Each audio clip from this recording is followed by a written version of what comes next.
Yeah, I've been away for a while. Quite frankly, I've been struggling with some personal issues and dealing with, I fucked up here.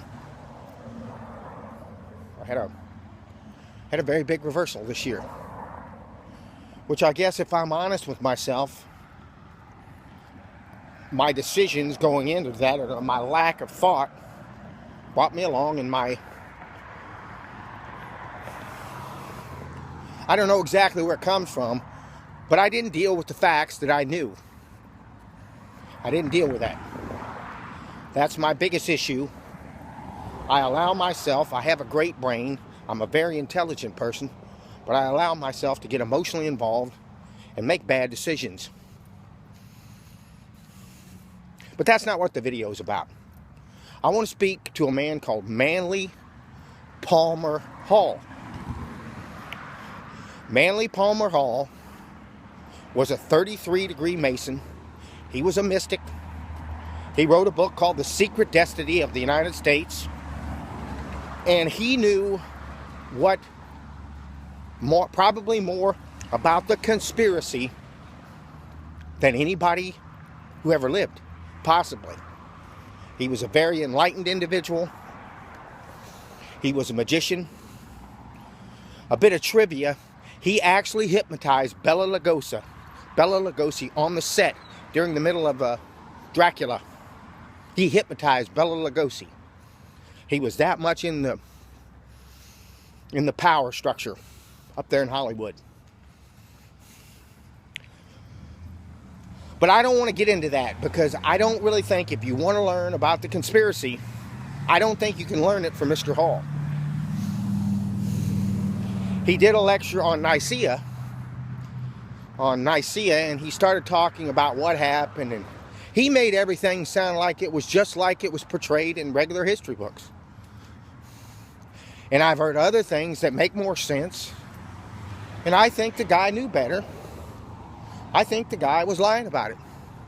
I think you can listen to a lot of his lectures, and I don't think that if you want to learn about certain knowledge, you're going to have to read in between the lines, because he's not going to tell you in a direct manner what happened, what went on. You've got to kind of read between the lines, get as much information as you can, and piece it out, because nobody's going to tell you anything these days. Nobody's going to tell you directly what happens. And then the people who you think you can trust, they're probably lying. Just like the events of New York in 2001, a lot of those people who are exposing the inaccuracies and the bullshit that went down there, a lot of them are hired by the same people who did it. I mean, it's very interesting. And you can lose your mind getting in the middle of all that. You can literally lose your mind going through all that. And I think it's I'm not disparaging you if you're in the middle of that trying to figure out what's going on in your civilization, what's going on in your culture. I'm not saying that to dissuade you from doing that. I'm just telling you that you have to read between the lines.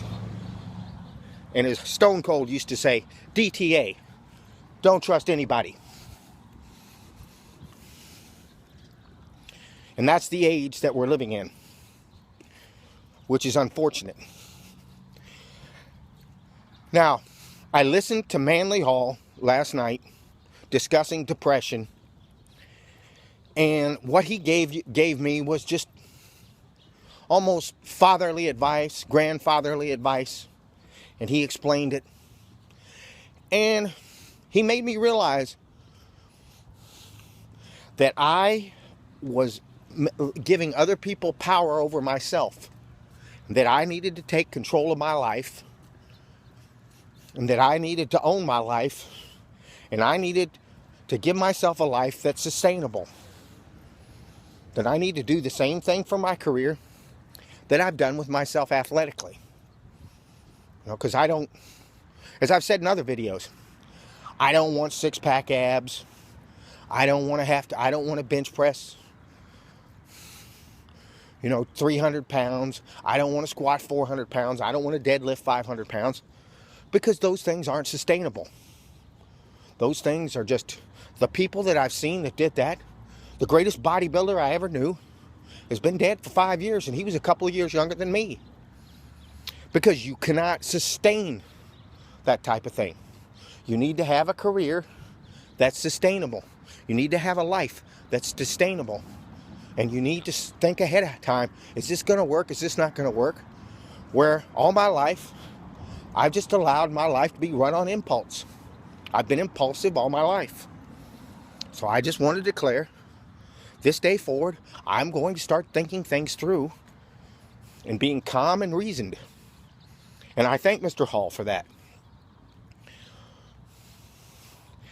And I think if you want to know yourself and you want to know who you are, listen to Mr. Hall. I think that depression video is good. Any of his stuff is good. Just remember, he had an axe to grind. He had someone who was telling him what to say, and he had to say what was approved. He couldn't just say anything. But there is a lot of knowledge there, and he's a very important thinker. Thank you.